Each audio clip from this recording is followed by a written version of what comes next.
Yep, we are good to go. Thanks so much. All right, can everyone see it okay? Mhm.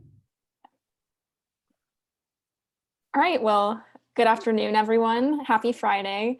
It's really nice to see some familiar faces from 2 weeks ago and also some new faces.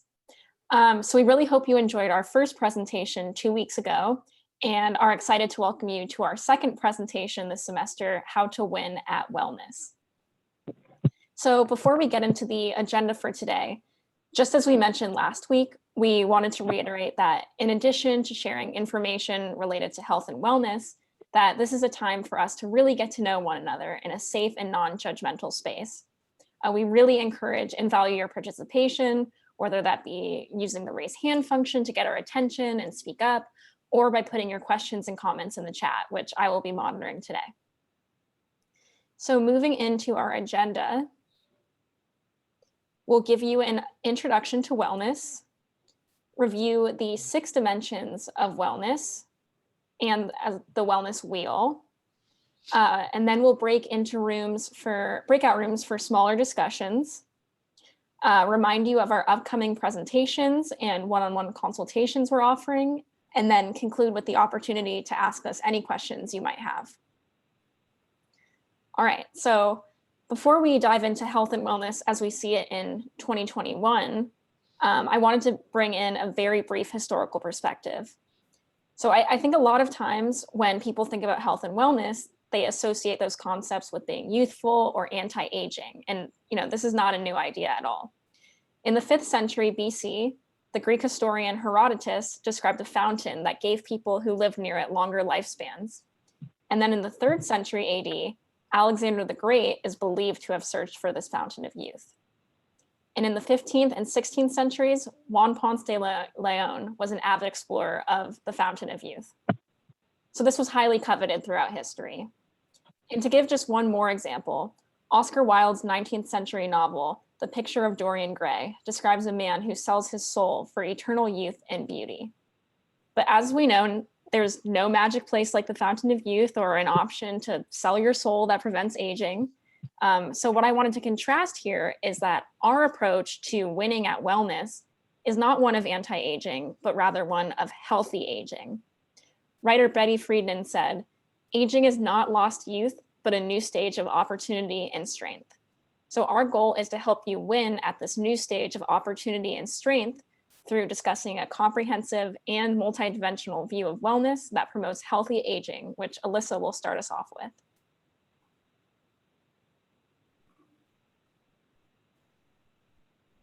Thank you, Elizabeth. So what is wellness? According to the World Health Organization, it's a state of complete physical, mental, and social well-being, and not merely the absence of disease or infirmity. With this focus on physical, mental, and social well-being, wellness is really a multidimensional approach. It doesn't focus on one area more than the other, but really attempts to find balance across all of these dimensions to promote overall health and quality of life. Wellness is also a very active process through which people become aware of and make choices towards a more successful existence. And because it is such an active process and promoting our ability to move towards this successful existence, wellness really emphasizes the autonomy someone has in their ability to make these changes. With that, today, we wanted to look at these different dimensions of wellness and how these dimensions are incorporated into our daily lives so that we can continue to find more balance among them and promote healthy wellness and healthy aging among all of us.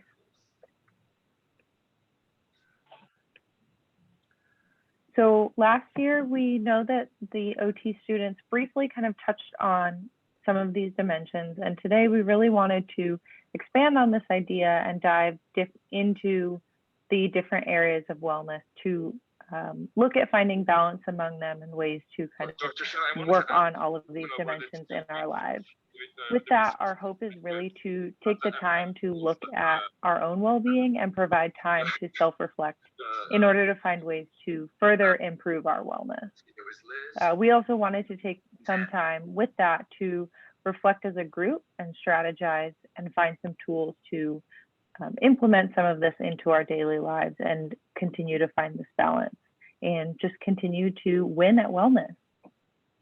So there are a few different ways that we can look at wellness. Today, we wanted to focus on the dimensions highlighted by the National Institute of Wellness, and they have identified 6 areas of wellness. So they have identified occupational, physical, social, intellectual, spiritual, and emotional.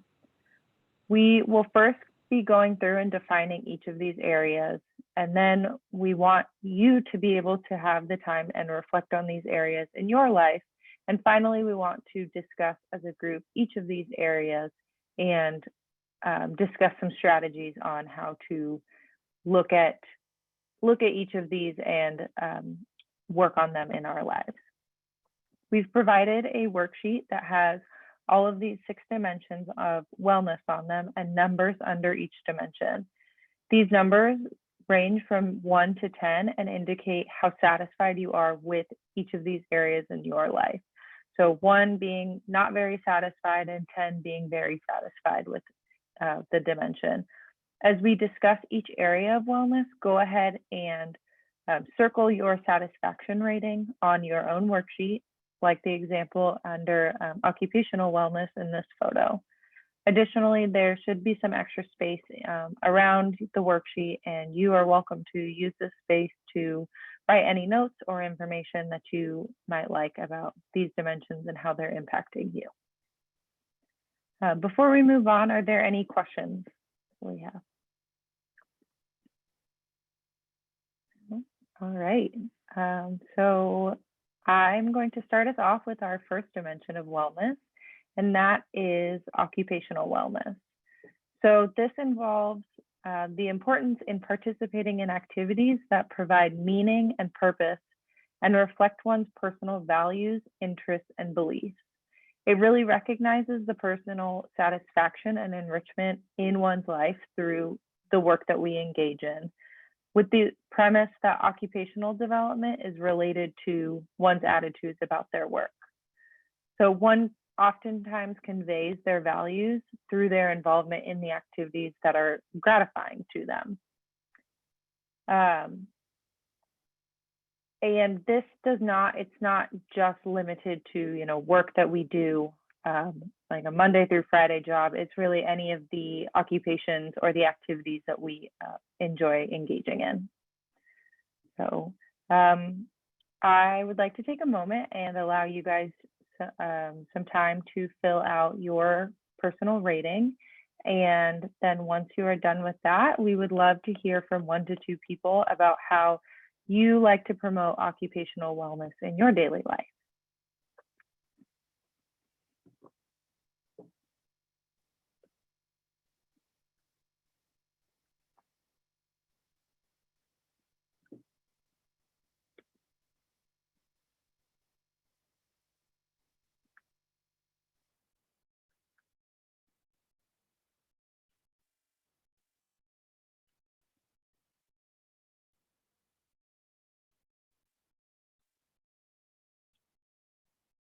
All right, so does anybody have any examples or they'd like to put in the chat any ways that they like to promote occupational wellness in their life?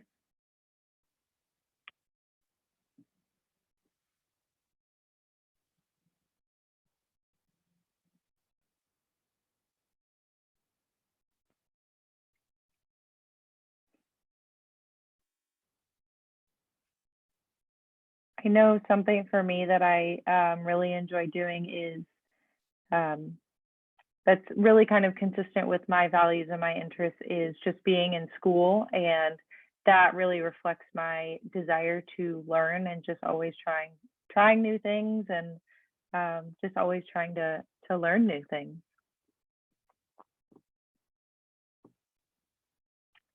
All righty. So with that, I would like to pass it on to Elizabeth, who will be discussing physical wellness. Yeah, so just like Alyssa took us through, I'll define physical wellness, and then you'll have the opportunity to fill out the number on your wellness wheel, and then we'll share. All right, so going into physical wellness, there are 4 things I want us to consider. The first being physical activity. So it's recommended by the World Health Organization that adults and older adults should do at least 150 minutes of moderate intensity aerobic physical activity per week. So examples of aerobic activity include walking, jogging, cycling, or swimming. It's also recommended that older adults should do physical activity that emphasizes balance and strength training on 3 or more days a week. So some of the examples of this include Tai Chi or different types of yoga. Next is healthy nutritional habits. And yes, this is about eating healthy foods, having balanced meals where you have your macronutrients, which are carbs, fats, proteins, and your micronutrients, which are your vitamins and minerals, and drinking water. But also something really important is meal timing. So it is recommended to eat every 2 to 3 hours for optimal metabolism. And in addition, just avoiding excessive use of alcohol and drug misuse. Third, in terms of sleep, it's recommended for older adults to get at least 7 to 8 hours each night. In addition to duration, we also want to consider your quality of sleep and your energy levels during the day. Sleep is just so important. It plays such a vital role in so many areas of our lives, like immune function, metabolism, memory, and learning. Lastly, physical wellness includes medical self-care. So, monitoring your own vital signs. And for someone with hypertension, that could look like knowing how to check your blood pressure, or also just ensuring that you're going to your physician or your healthcare provider for regular checkups. So there's a lot of different areas to consider here, and you may feel really successful in one area and not as successful in another area. But for the purposes of this, give yourself an overall rating, factoring in exercise, diet, sleep, and medical self-care. So as you're thinking about that, I would also love to hear from 1 or 2 people how they maintain physical wellness in their lives. So, maybe an example of your favorite exercises or your favorite healthy meal you make. And you can also use the chat.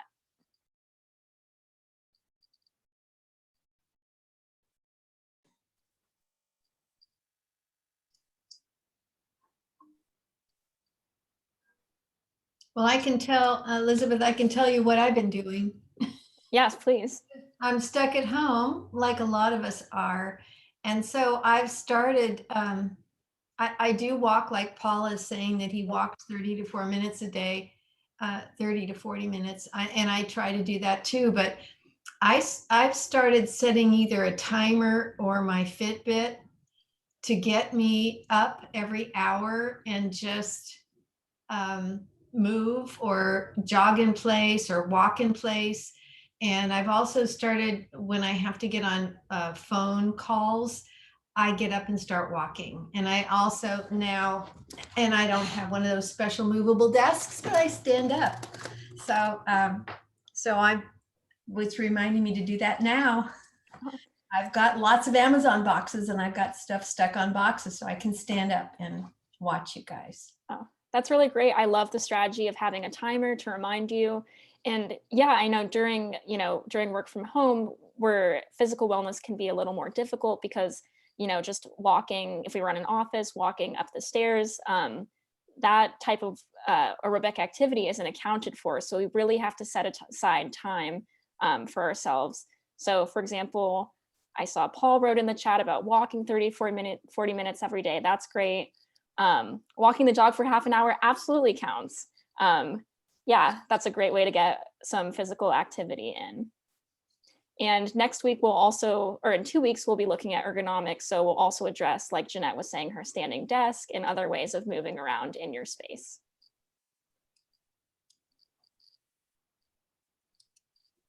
All right.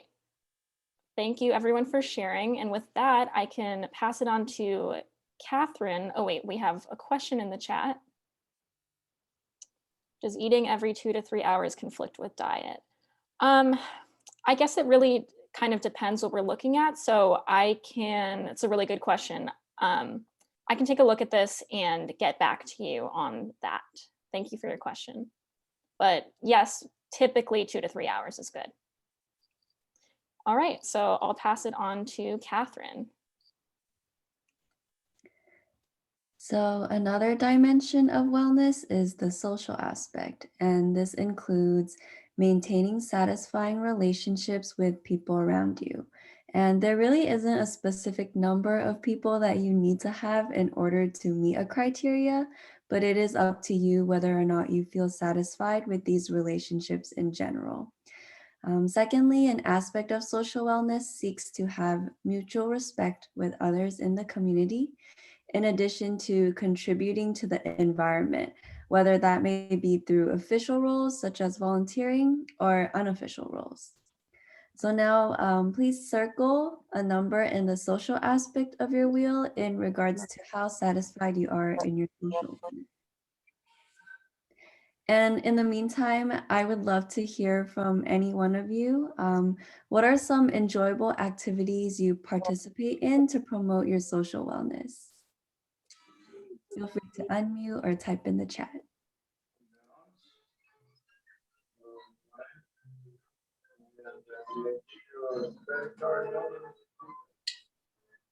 I talk almost every day to my grandchildren, and I'm teaching them. Oh, I go from 1 to 4 or 5 hours a day. There are 4 of them in Philadelphia.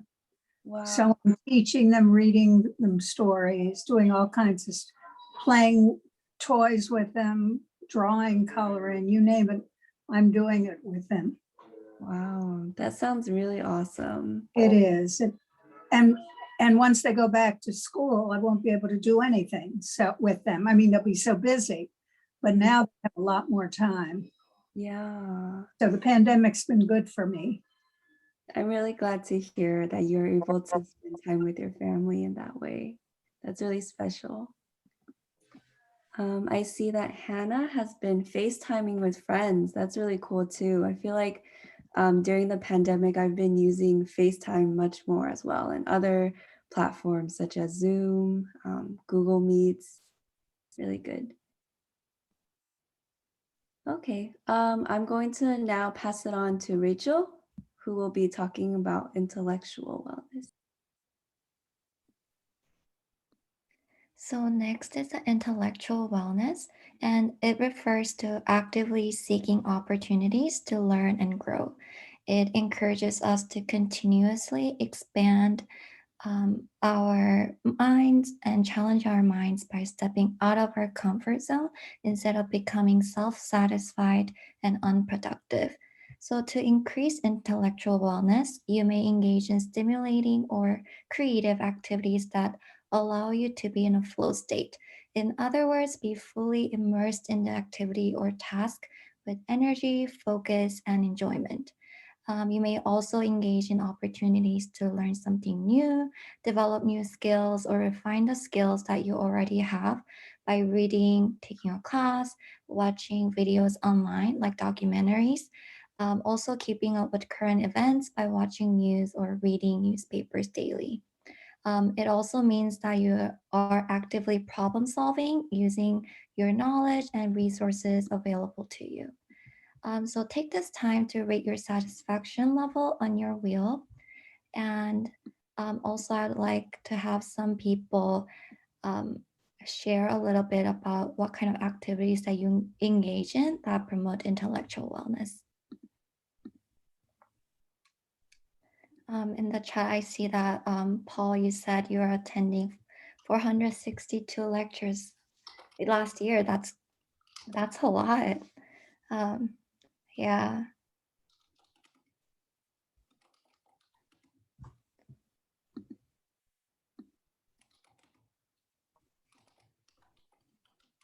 And then Judith, you said reading books daily. I think also if you're reading like actual books, I think it's like it allows you to take a natural break from doing things with screens. So that's really good. And I see that learning something new, usually Zoom or software workshop. Mhm. Zoom lecture 3 times a week. Treasure of a club. Yes, I see that you guys are attending a lot of Zoom lectures and workshops. And I think, yeah, especially during this pandemic, that's kind of like the only way that we can really participate in classes and things like that. And I also do want to mention that also coming to our presentations to learn about ways to like improve your health and well-being and engage in this intergenerational discussion is like one way that you're increasing your intellectual wellness. Yeah, and listening to NPR. Okay, I guess with that, I'll just pass it on to Alyssa to talk about spiritual wellness. Thank you everyone for sharing.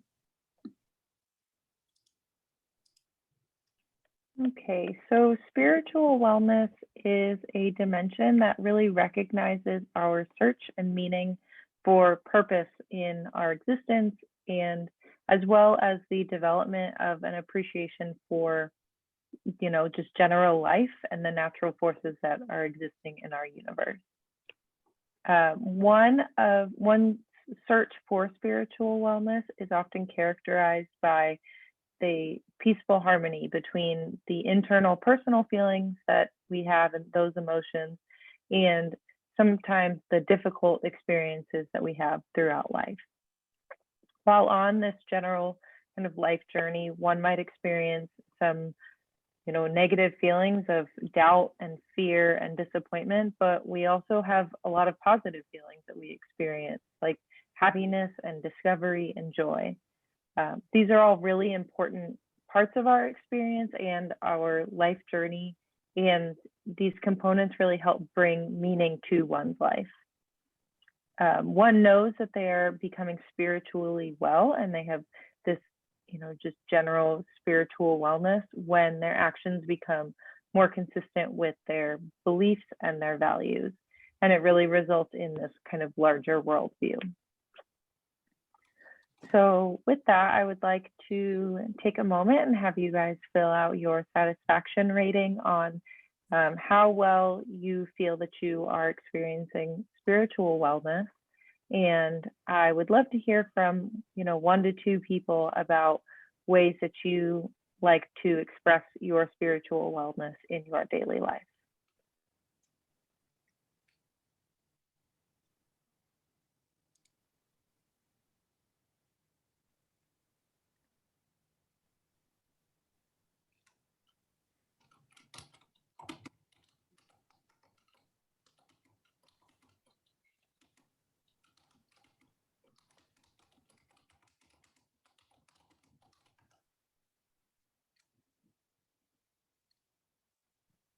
Yeah, using the Calm app, listening to that every day, celebrating religious holidays and going to services at USC. That's really nice that they've had some outdoor activities to participate in as well.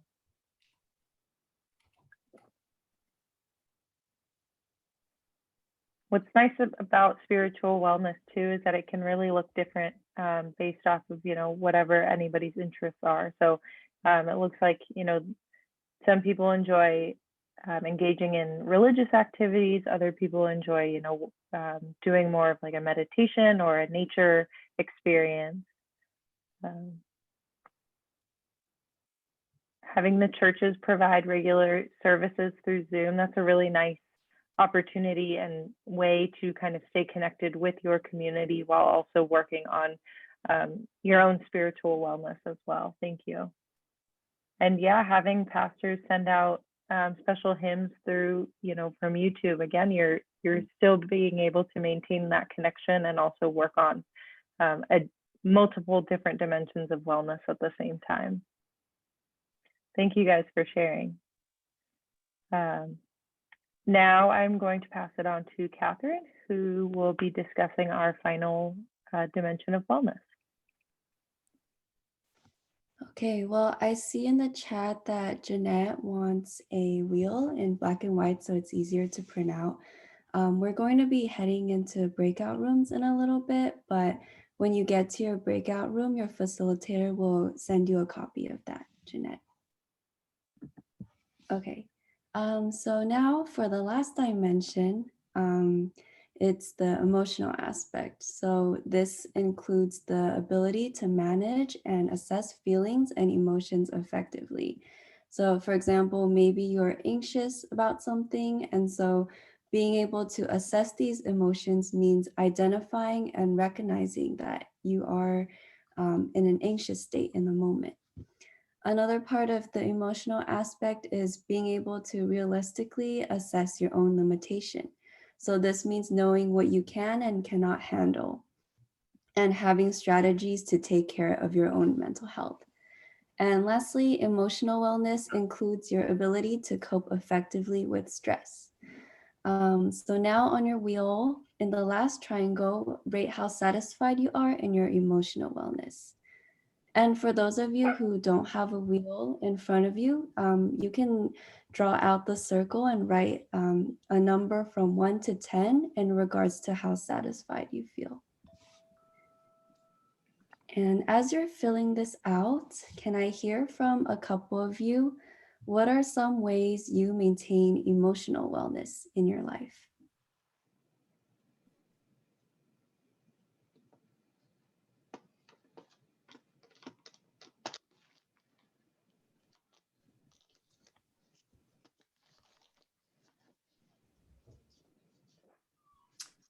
I'm willing to volunteer. Sure. Okay, Catherine. I do try to get a great many things accomplished each day, but I find that I can manage feelings of stress by taking long walks with the dog and by spending some time in the garden. And whether it's watering or planting or whatever, just being in contact with nature is a great assist for me. That's really good. Yeah.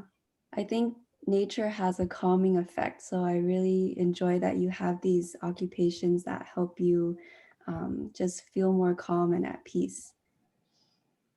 Okay, I see a lot of feedback in the chat. So there's, Sherry also jogs with her dog. Mary says, my husband has a great sense of humor, so we laugh a lot. That's really cool.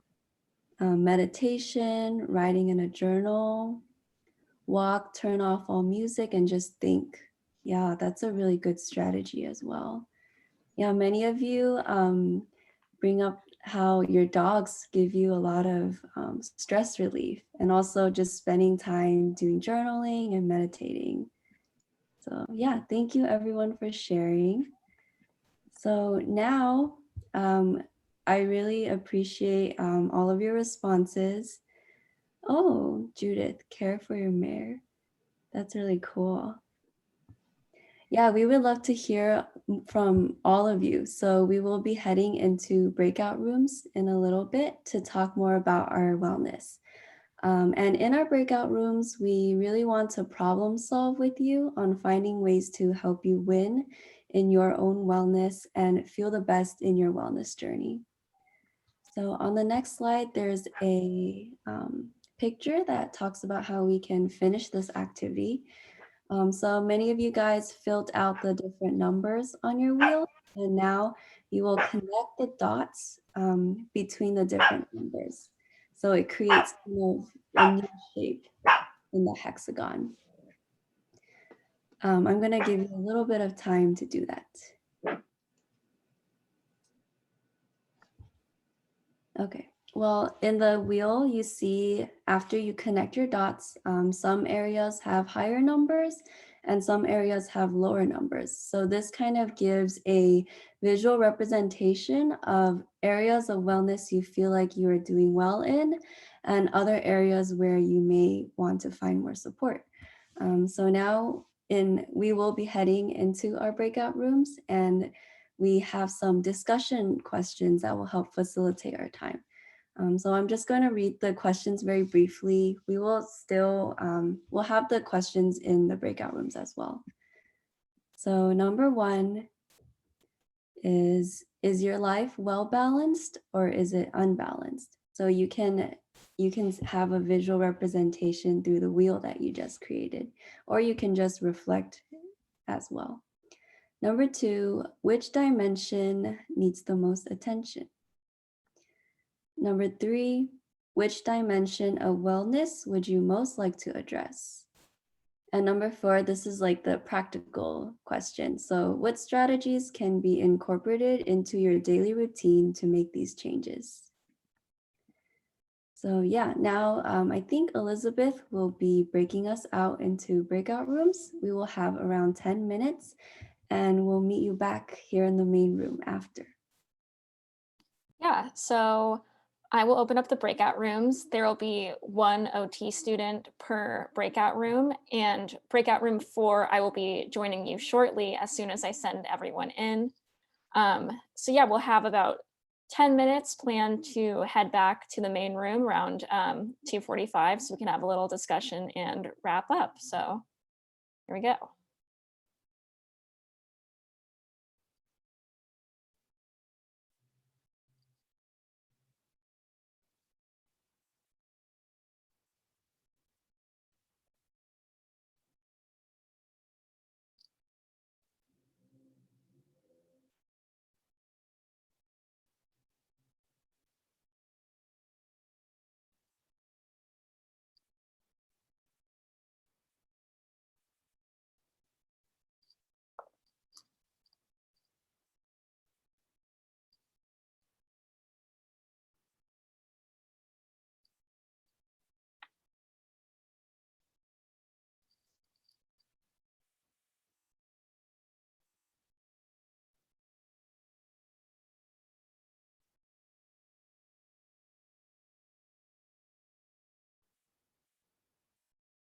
Did everyone in here doing okay? Get the invitation?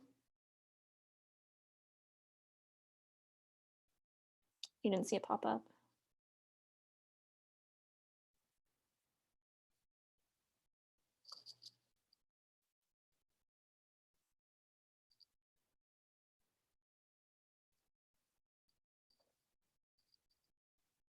Let's see. Dr. Lau, do you see the breakout room invitation?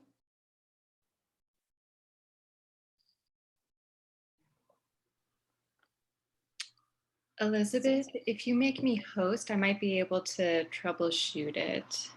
Okay. Or if you see an easy solution, I think you can move people over into their rooms.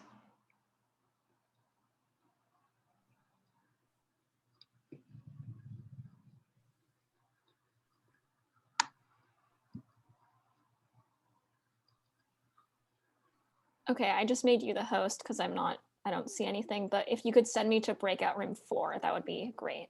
Okay, I've got you in 4, and Calvin, I just assigned you. Do you see it, Dr. Lau? There we go, great.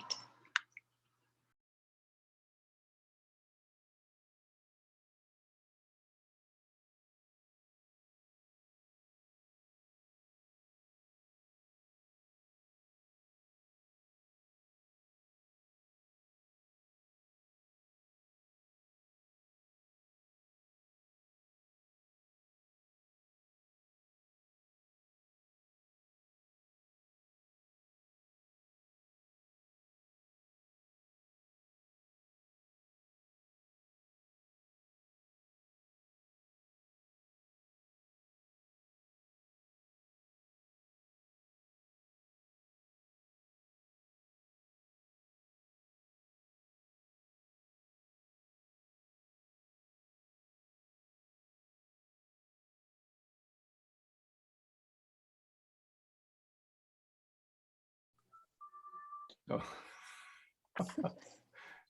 Too bad.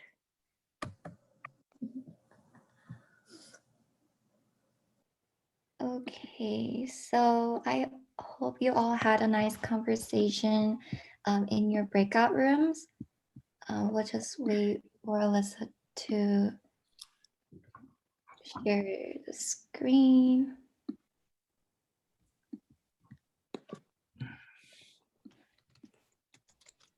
Calvin was in mid-sentence. You want to finish your sentence, Calvin? Oh, I suggested that I try to take a positive approach because it's always easy to find fault. So you want to look for the good things, not make them artificial, but something genuine, because I find that a positive attitude really helps make it an enjoyable experience. And there's almost always something that you can say that's on the better side or neutral. It's so easy to criticize, but that tends to drag you down emotionally. So I try to really avoid that.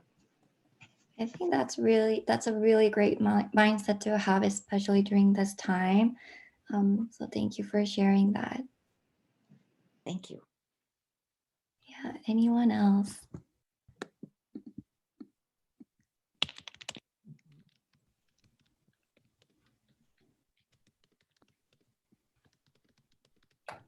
One member of our breakout group was saying that he had scored himself low on the social category of wellness, and I was encouraging him to take advantage of more Emeriti Center programs and lectures, and also the Center for the Political Future in the Dornsife College has been running a terrific group of discussions, series of discussions, almost weekly, and the Annenberg School and so on. So I recommended that to the gentleman, or was finishing that as we got cut out and returned. Yeah, yeah, I do agree that there are so many programs out there right now that are being held online, and they are like really are really different to meet your like different needs. So definitely check them out. Also, we do have more presentations in the future, so you're always welcome to join us anytime. Thanks.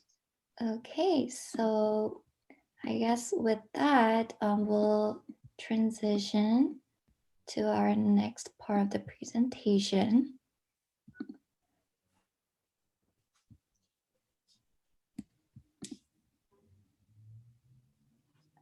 Okay, well, so thank you all so much for doing the Wellness Wheel activity and sharing it with us.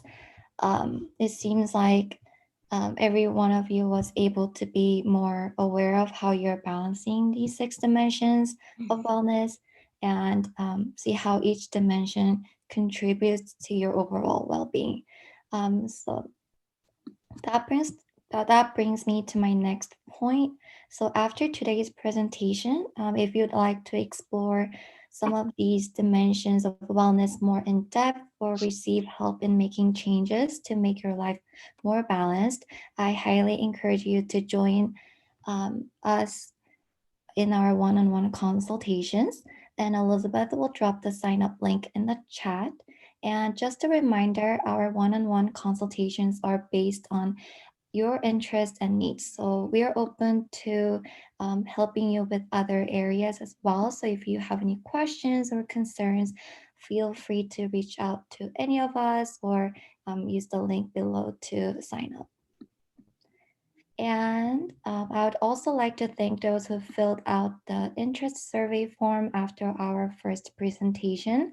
So based on your feedback, we have decided to talk about ergonomics in our next presentation on March 12th. And I do want to note that we have a date change. So it was scheduled for March 5th, but now it's on March 12th. And sleep on the following week, March 19th, and cognition for our final presentation on April 2nd. And we are really looking forward to them, and we hope to see you all there again. And with that, I'll hand it off to Alyssa to facilitate the question and answer. Thank you, Rachel. So now we just wanted to provide a little bit of time for any questions that anybody has. These can be addressed to us as a large group, or they can be addressed to us each individually, or just they can be any general questions that you have. Feel free to use the raise hand button. You can go ahead and unmute your microphone, or you can type your questions into the chat, really whatever is most comfortable.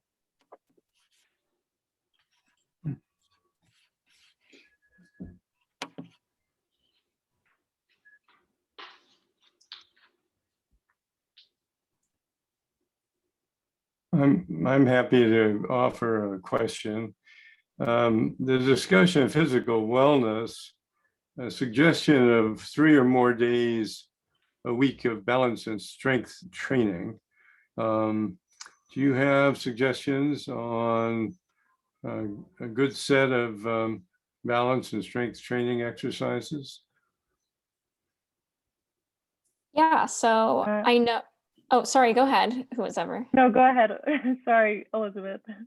Yeah, so I know that a student from last time made a list of resources of different strength and balance training exercises that you can do. Okay. So we'll see. So that could include different types of, like I was saying, yoga or arm weights or squats. And I can get that emailed out to you if you would like it all written down. Okay, thank you. Sure.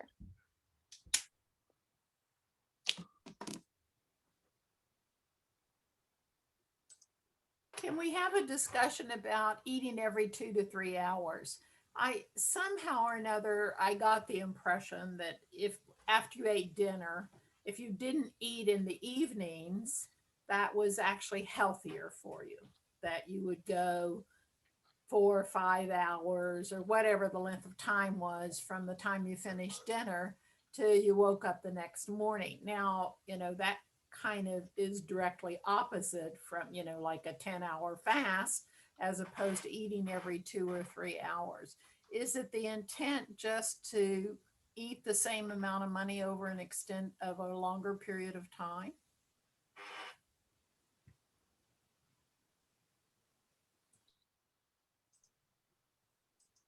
So I can help to answer that question. So the idea behind every 2 to 3 hours is that you want to keep your metabolism going so that you continue to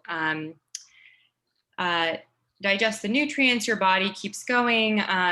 Think of your metabolism as like a fire or a furnace, right? If you don't put food or for the sake of our metaphor, if you don't put wood into the furnace, it's going to stop burning. So the problem I think that a lot of people run into is they eat at irregular intervals, or they enter periods where their body doesn't know where the nutrients are coming from. So it goes into that mode of, starvation, where it holds on to the fat and to the calories. So the idea behind every 2 to 3 hours is that you're putting that food into your body, that fuel into the furnace. In terms of, eating throughout the day, the general guideline is, to eat a certain number of calories based on your specific, height and weight recommendations, as well as your exercise routine, right? There are certain algorithms that you can look at to check the amount of calories that you should be eating each day. And then usually for the 2 to 3 hours, eating dinner is usually the last meal of the day. Sometimes when I'm working with clients on weight management, we'll have a conversation around, hey, I eat dinner at this time, but I don't go to bed until like 6 hours later. So we talk about, is there a way to maybe incorporate a healthy snack, being mindful not to eat a couple hours before bed, because we don't want to cause any like other problems like acid reflux or things like that could happen when you're lying down. I don't know, I feel like I talked for a long time. Was that helpful? Did that answer the question? Good, okay, great. I had a question on how much water someone should be drinking per day. So I try to put away, let's say 64 ounces of water. So I'm always sipping water throughout the day, staying well hydrated, and making sure that my body is working well there. And also when I go out walking, I try to make sure that I go through a full range of motion, and making sure that I carry the weight through each step, and not just try to do it as fast as possible, but really trying to get the feedback to make sure that I'm stepping with good balance and motion. So try to keep everything smooth. So that's just my contribution. One of my hobbies is race walking, so I hope to attend some events. There's one at the end of this month down in San Diego, and I was invited to go down there to watch the 50-kilometer race walk national championships as a photographer. So I'll go down there and watch some amazing people who participate in that sport, and it's actually an Olympic sport. So race walking is a technique, and you have to do it properly because it has rules. I find that to be fascinating for me. It's not as jarring as running. So I gave up running many years ago, and now I basically walk, but not race walk formally, but I still walk a lot whenever I can. Thank you for That's sharing really- that with us, Dr. Lau. Oh, sorry, go ahead, Alyssa. No, go ahead, Elizabeth. I'm so sorry. No, it's okay. I'll go and then Alyssa, you go. So just generally speaking, 8 glasses of water is kind of the general guideline. But you can monitor that by checking if your urine is a clear to pale yellow color. That's kind of the best way to know that you're getting enough fluid intake. But you know, it does differ person to person. And also, I just want to say, I think your race walking thing is super cool. It's really fun to watch, and I'm super excited for the Olympics this year to watch that. So awesome that you're getting out there and getting exercise that way. Go for it, Alyssa. You provided all the information. That was perfect. Sorry, thank you. Are there any other questions anybody has?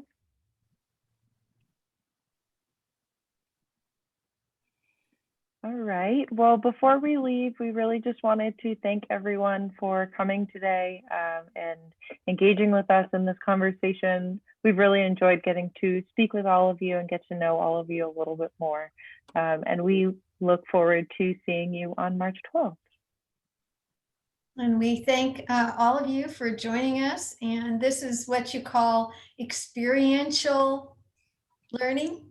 And it's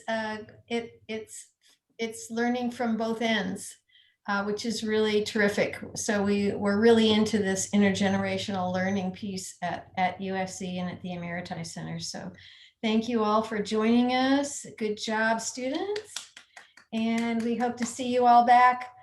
There's Twitter tomorrow, February 23rd. We've got intergenerational conversation among 3 amazing women leaders, a student, the head of staff assembly, and an emerita professor who is absolutely amazing and was groundbreaking at USC. So please join us. And then on the 26th, we've got somebody else for a distinguished lecture. So there's lots going on. Please visit our website.